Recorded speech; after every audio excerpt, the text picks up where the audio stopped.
নমস্কার। ত্রিবর্ণ রঞ্জিত জাতীয় পতাকা আমাদের গর্ব। আমাদের জাতীয় পতাকা দেশের সার্বভৌমত্ব, গৌরব, রাষ্ট্রবাদী চেতনা, দেশপ্রেম আর মহান আত্মত্যাগের ঐতিহ্য।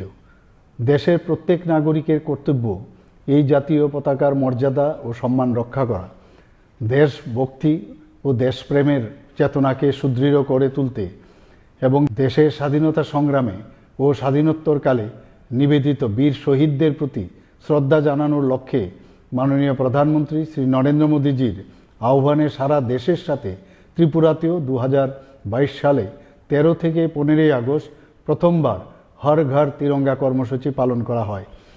সর্বস্তরের জনগণের সক্রিয় অংশগ্রহণে এই কর্মসূচি অভূতপূর্ব সাফল্য লাভ করে। অনুরূপভাবে 2023 সালেও এই কর্মসূচি সাড়ম্বরে পালিত হয়। ত্রিবর্ণরঞ্জিত জাতীয় পতাকা আমাদের দেশাত্মবোধের পরিচায়ক ও রাষ্ট্রীয় চেতনার অনুভূতি বহন করে আসছে। রাষ্ট্রীয় চেতনার এই অনুভূতিকে রাজ্যবাসীর মধ্যে জাগ্রত করতে রাজ্যে আগামী 13 থেকে 15 আগস্ট 2024 হর ঘর তিরঙ্গা কর্মসূচি পালন করা হবে।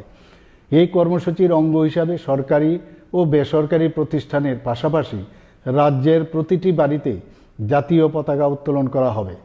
আমি হর ঘর তিরঙ্গা কর্মসূচি সফল করে তুলতে রাজ্যের প্রত্যেক জেলা, মহকুমা, আগরতলা পুর নিগম সহ অন্যান্য শহর, ব্লক, পঞ্চায়েত ও ভিলেজ এলাকায় বসবাসকারী প্রত্যেক নাগরিকের প্রতি আহ্বান জানাচ্ছি। এই জাতীয় পতাকা উত্তোলনের মাধ্যমে আমরা যেমন দেশপ্রেমে উদ্বুদ্ধ হব, তেমনি আমাদের প্রতিজ্ঞা করতে হবে বর্তমান প্রজন্মকে নেশার করাল গ্রাস থেকে মুক্ত করে সুস্থ, স্বাভাবিক ও সুন্দর জীবন উপহার দিতে। তরুণ প্রজন্মের হাত ধরে আমাদের এই স্বাধীনতা অর্জনের প্রকৃত লক্ষ্য বাস্তবায়িত হবে বলে আমার বিশ্বাস।